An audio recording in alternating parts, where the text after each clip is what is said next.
अब हम development of resources के बारे में बात करते हैं। रिसोर्स यानी संसाधन तो हम समझ चुके हैं, लेकिन अब हम उसका विकास के बारे में जानना चाहते हैं। आमतौर पर दिमाग में आता है विकास यानी डेवलपमेंट क्या होता है, कि भैया अभी तक हमें, अभी छोड़ दो, अभी थोड़े से पहले 1990s से पहले लोगों की ये अवधारणा थी, ये सोच थी कि भाई नेचर में जो भी चीज़ है वो किसके लिए है, हमारे लिए। तो भाई हम उसको यूज़ करने लगे, धीरे धीरे वो मिसयूज़ बन गया। भैया लकड़ी का यूज़ करते थे हम जलावन के लिए, अपने घर का फर्नीचर बनाने के लिए। फिर सोचे अपने घर का बनाते हैं, दूसरों के भी घर का बनाएंगे, उसके लिए उनसे पैसे लेंगे और पैसे से हम सामान खरीदेंगे, अपना घर बढ़िया करेंगे और कमाएंगे। झोपड़ी से घर बनाएंगे, घर से बंगला बनाएंगे, बंगला से महल बनाएंगे। पैदल थे, साइकिल चलाएंगे, साइकिल के बाद हम कार खरीद लेंगे, फिर फ्लाइट से घूमेंगे। तो डेवलपमेंट, पूछो भाई ये आदमी तो बड़ा अमीर हो गया, बड़ा डेवलप हो गया, डेवलप कर लिया यार, झोपड़ी से तो ये बिल्डिंग बना लिया। तो ये सोच थी डेवलपमेंट की। तो आमतौर पे क्या आइडिया बना डेवलपमेंट का, कि भैया अपना इकोनॉमिक स्टेटस को इम्प्रूव करना ही डेवलपमेंट है। कैसे इम्प्रूव करना है भाई, नेचर में जो चीज मिल रहा है उससे अपना यूज को तो करो ही करो, लेकिन और भी नेचर से चीजों को लो और दूसरों को उसको बना के बेचते जाओ अंधाधुंध तरीके से, नॉन स्टॉप वे में, ताकि तुम खूब कमाओ। बस हमने यहाँ ध्यान क्या नहीं दिया, हमने नेचर का ध्यान नहीं रखा। हमने नेचर को एज फॉर ग्रांटेड ले लिया कि नेचर में जो मिल रहा है सब पेल लो, सारा ले लो। सपोज किसी एनजीओ में, किसी चिल्ड्रन होम में डोनेशन में 100 बच्चे हैं वहां, और वहां पर मान लो 150 समोसे आए। अगर हम वहां आपको लाइन में बैठा के एक एक दे रहे हैं तो मिलेंगे सबको 50 बच गए, जो बाकी स्टाफ या अगले कुछ बच्चों को दे दिया जाएगा। लेकिन अगर हम वहीं पर ऐसा करें कि 150 समोसे रख दें और कहे जाओ खा लो, तो क्या होगा कि जो पावरफुल हैं, जो ताकतवर हैं, जो बड़े बच्चे हो जाएंगे, चल हट ये मेरा है, वो सारा अपने पास रखेगा, कहेगा जिसको समोसा चाहिए आओ और 5-5 रुपया दो। करेगा, डेवलप ऐसा ही करेगा, डेफिनेटली ऐसा ही करेगा वो बच्चा। क्यों करेगा, क्योंकि भाई पैसा रहेगा तो उसके बाद वो कुछ और कोल्ड ड्रिंक भी पी सकता है, यूज़ कर सकता है अपने लिए, घूमने फिरने के लिए जा सकता है, कुछ सिनेमा खरीद सकता है, ईयरफोन खरीद सकता है, कुछ भी यूज़ करेगा। यही ना आइडिया होता है आप सबका, किसी का भी। नॉर्मल एग्जाम्पल मैं आपको दे रहा हूँ। सो डेवलपमेंट का मतलब यही माना जाता था। तो नेचर को जिस तरह से लोग मिसयूज करने लगे, धीरे धीरे धीरे धीरे एहसास हुआ कि भैया ये डेवलपमेंट नहीं है। क्यों, क्योंकि नेचर रिस्पॉन्ड बैक फिर सही तरीके से नहीं कर रही। सारा अगर हम ही यूज कर लेंगे तो हमारे आने वाली पीढ़ी को क्या मिलेगा, हमारे बच्चे, जो उनके बच्चे हैं, उनके लिए तो कुछ बचेगा ही नहीं यूज करने के लिए। और नेचर भी अपने आप को रिसाइकिल नहीं कर पाएगी, री इन्वेंट नहीं कर पाएगी, अपने आप को रिफॉर्म नहीं कर पाएगी, जो इतना खराब सिचुएशन में चली जाएगी कि फिर लैप्स आउट नहीं कर पाएगी। जो अभी है एनवायरमेंटल पॉल्यूशन और ये सब बढ़ रहा है, जिससे ऐसा लगता है कि धरती अपने आप को रिकवर नहीं कर पाएगी, खत्म हो जाएगा, सब बर्बाद हो जाएगा। खैर वो तो दूसरा मसला है। तो लोगों को जब एहसास हुआ कि नहीं हम मिसयूज कर रहे हैं, कोई तो ऐसा तरीका होना चाहिए कि हम इस मिसयूज को रोकें, तो पहले कहा गया कि भाई सबसे पहले डिफाइन करो कि डेवलपमेंट है क्या। ठीक है, हम डेवलपमेंट के नाम पर क्या कर रहे हैं, इनडिस्क्रिमिनेट मिसयूज कर रहे हैं नेचर का। ठीक है, हम मतलब इंसान, क्या सभी इंसान कर रहे हैं? नहीं भाई साहब, मैंने बोला ना, अगर 150 समोसा है तो क्या सबको मिलेगा? नहीं, जो पावरफुल है वो उसको अपने पास रखेगा। ऐसे ही जो पावरफुल कंट्रीज हैं वो अपने ताकत के दम पे, अपने पैसे के दम पे उन नेचर का मिसयूज सबसे ज्यादा करती, लेकिन उसका ओवरऑल इम्पैक्ट तो सभी को भुगतना पड़ेगा ना। वही चीज है। तो इनडिस्क्रिमिनेट मिसयूज नहीं होना चाहिए। ये मिसयूज होने की वजह से हुआ क्या, डिप्लीशन ऑफ रिसोर्सेज, जो हमारे संसाधन है वो धीरे धीरे बहुत कम होने लगे। दूसरा, accumulation of resources in few hands, और ये जो भी संसाधन कोई लूट रहा है, क्या सबको मिल रहा है? नहीं, कुछ ही ताकतवर लोगों के पास, बाकी भुखमरी का शिकार है, बाकी की हालत खराब है। For example, take example of Africa. Africa is full of natural resources, लेकिन अफ्रीका में कुछ ऐसे देश हैं जहां पर पीने तक का पानी मौजूद नहीं है, गरीबी सबसे ज्यादा है, भुखमरी सबसे ज्यादा। क्यों? क्योंकि उनके रिसोर्सेज को यूरोप के कुछ कंट्रियों ने लूट लिया अपने कंट्री को डेवलप करने के लिए, अपनी इकोनॉमिक स्थिति को अच्छा करने के लिए, और अफ्रीका के लोग कि हालत खराब है। ठीक है, so depletion of resources due to indiscriminate misuse, and that misuse has been done by few selected powerful people or countries. So ये इनडिस्क्रिमिनेट यूज और मिसयूज को रोकने के लिए पहले हमको डिफाइन करना पड़ा कि भैया डेवलपमेंट है क्या। तो अब सिर्फ हम वर्ड डेवलपमेंट नहीं बोलते, इसके साथ एक वर्ड जोड़ दिए हैं, सस्टेनेबल डेवलपमेंट, सतत विकास, या बहुत लोग इसको बोलते हैं सतत पोषणीय विकास या सतत आर्थिक विकास, तीनों चलता है। तो एक ऐसा विकास, sustainable economic development means development that should take place without damaging the environment. पहला पॉइंट है ऐसा विकास जिसमें हम पर्यावरण का नुकसान नहीं पहुंचा रहे हो।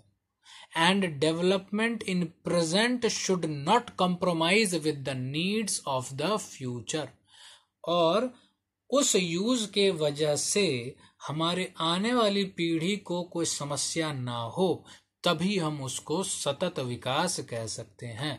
दैट टाइप ऑफ डेवलपमेंट जिसमें हम अपने यूज के लिए चीजों का प्रयोग करें, we use the resources in such a way that our future generations are not harmed and the environment is also not harmed, then it is known as sustainable development. इसके बारे में बात हमने सबसे पहले कब की? 1992, याद रखना। 1992 में जून में ब्राजील में एक जगह है रियो डे जेनेरियो, वहाँ पर कुछ देश के बड़े बड़े नेता है मिले, बैठे, किस लिए? इस धरती को बचाने के लिए, इस नेचर को बचाने के लिए, कि आइए हम बड़े लोग, बड़े बड़े देश के नेता मिलकर बात करें कि डेवलपमेंट कैसा होना चाहिए, एनवायरमेंट पोल्यूशन को क्या करना है, रोकना कैसे। इसके लिए पहली बार मतलब एक कोई सही कदम उठाया गया। कब? 1992 जून में। कहाँ? रियो डे जेनेरियो में। तो इसको रियो डे जेनेरियो अर्थ समिट, या यूं कहें अर्थ समिट कहा जाता है। समिट मतलब होता है मीटिंग। तो इन जून 1992 कितने देश? 100 से भी ज्यादा देश के रिप्रेजेंटेटिव्स आए रियो डे जेनेरियो में फॉर द फर्स्ट टाइम। ठीक है, which is known as the first international earth summit, पहला अंतरराष्ट्रीय अर्थ समिट हुआ था। ठीक है, The summit was convened for addressing urgent problems of environmental protection and socio-economic development at the global level. इस meeting को रखने का उद्देश्य क्या था कि अर्जेंट सिचुएशन है, ये अर्जेंट रिक्वायरमेंट है क्या, एक प्रॉब्लम को एड्रेस करने की। प्रॉब्लम क्या है? इन्वायरमेंट को बचाना है, एनवायरनमेंट का मिसयूज हो रहा है, उसको बचाने के लिए हम क्या कर सकते हैं। इसके लिए 100 से ज़्यादा देश के लोगों ने जून 1992 में एक मीटिंग की। कहाँ पर? ब्राज़ील की राजधानी रियो डे जेनेरियो में, मेरे ख्याल से वही है उसकी राजधानी। The assembled leaders signed the declaration on global climate change. तो जो मीटिंग हुई, मीटिंग के बाद कुछ फैसला हुआ कि भाई हम ये करेंगे, ये नहीं करेंगे। तो भाई क्या करेंगे क्या नहीं करेंगे, उसके लिए एक पेपर पे लिख दिया गया। क्या प्रूफ है कि भाई आप बात मानेंगे? तो भाई हर कंट्री के लोग आए, उस पर साइन किए। तो वो जो साइन किया हुआ पेपर है वो क्या होता है? डिक्लेरेशन। हम अब डिक्लेयर करते हैं, घोषणा पत्र है, घोषणा कर दी कि हम ऐसा करेंगे, ऐसा नहीं करेंगे। So declaration on global climate change, ठीक है, अंतरराष्ट्रीय क्लाइमेट चेंज पर, ठीक है, वो डिक्लेरेशन साइन हो गया। And global climate change and biological diversity, ये पूरा सेंटेंस याद रखना। International global climate change and biological diversity, ठीक। इस पे एक मीटिंग हुई, इस पे एक डिक्लेरेशन साइन हुआ और सारे कंट्रीज, 100 से ज़्यादा कंट्रीज ने इस पे साइन कर दिया। इस पे साइन करने के बाद एक नया वर्ड आपके सामने आया जिसको कहते हैं एजेंडा 21। इस पे आपके एग्जाम में भी आता है और बहुत बच्चे सोचते हैं एजेंडा 21 क्या है। तो कहे सर 21 पॉइंट्स का एक एजेंडा है। एजेंडा मतलब होता है कि हम क्या करने वाले हैं, मेरे फोर्थ कमिंग वर्क क्या होंगे, तो हम उसको पॉइंट वाइज लिख देते हैं, तो उसको कहते हैं एजेंडाज। तो एजेंडा 21 21 मामलों का एजेंडा नहीं है। 21st सेंचुरी में हम लोगों का क्या एजेंडा होना चाहिए इन्वायरमेंट को प्रोटेक्ट करने के लिए, वो कहलाता है एजेंडा 21।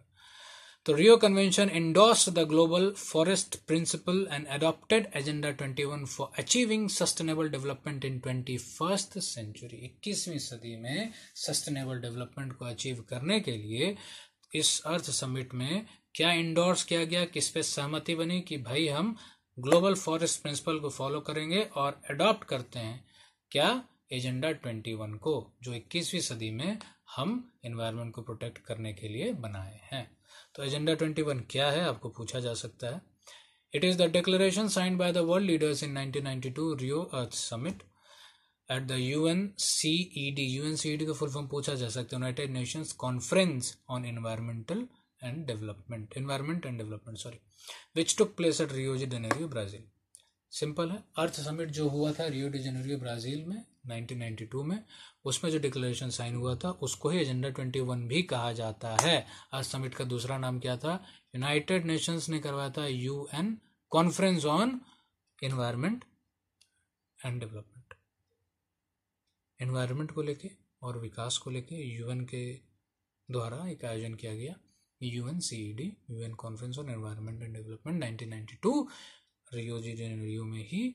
और वहाँ पर जो ये मुद्दे पर साइन हुआ था और जो मांगों को डिक्लेयर किया गया था वो सारी मांगे क्या कहलाई? आपकी एजेंडा 21 कहलाई थी। It is an agenda to combat environmental damage. तो ये एजेंडा किस से लड़ने के लिए भी? एनवायरमेंट को जो हमने डैमेज कर दिया है उस डैमेज को दूर करने के लिए, पॉवर्टी गरीबी दूर करने के लिए, डिजीज बीमारियों को दूर करने के लिए, थ्रू ग्लोबल कोऑपरेशन। तो भाई गरीबी दूर करोगे, बीमारी दूर करोगे और ये एनवायरनमेंट का मिसयूज करोगे, कैसे करोगे? तो ग्लोबल कोऑपरेशन, सबका साथ चाहिए। मैं एक कंट्री हूं, तुम एक कंट्री हो, तुम एक कंट्री हो, मैं डेवलप हूं, तुम अंडर डेवलप्ड हो, साथ मिलकर हम इस चीज को फुलफिल करेंगे। ठीक है, ग्लोबल कोऑपरेशन, ये याद रखना। ऑन कॉमन इंटरेस्ट, किस चीज पे ग्लोबल कोऑपरेशन होना चाहिए? कॉमन इंटरेस्ट पे, कि वो मुझे भी जरूरत है तुम्हें भी जरूरत है, तब ना हम एक दूसरे का साथ देंगे। ठीक है, तुम्हारे पास कार है, मेरे पास कार नहीं है, तुम्हारी कार ठुक गई, कहा भाई तुम भी पैसा दे दो ना, मेरा कार ठुक गया। हम क्यों दे भाई, वो कार तो तुम्हारी है ना, उस पर मेरा हक थोड़े।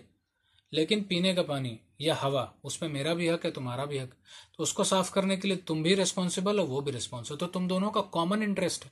तो कॉमन इंटरेस्ट पे तुम सब मिलकर काम करोगे अगर, तो ये सारा एजेंडा फुलफिल हो सकता है। क्या क्या हमारे एजेंडा में? गरीबी दूर करना है, बीमारियों को दूर करना है, और हमें क्या अचीव करना है? सस्टेनेबल डेवलपमेंट अचीव करना है।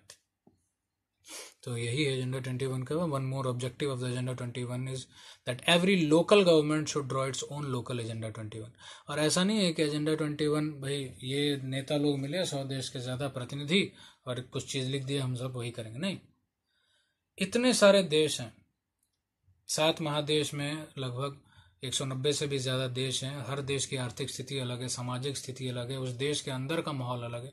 तो एक नियम बन जाने से सब देश उस चीज को वैसे पालन नहीं करेंगे। लोकल लेवल से अगर हम फॉलो कराते जाएं तो काम आसान हो जाएगा। तो एजेंडा 21 का एक सबसे बड़ा उद्देश्य है कि लोकल लेवल के लोग अपने हिसाब से अपना एजेंडा 21 बनाएं, तब जाके हम ओवरऑल लेवल पे इस चीज को फुलफिल कर पाएंगे। तो अब सबसे जरूरी है कि जब हम बता दिए कि रिसोर्स क्या है, तो भाई सबसे पहले रिसोर्स की प्लानिंग होनी जरूरी।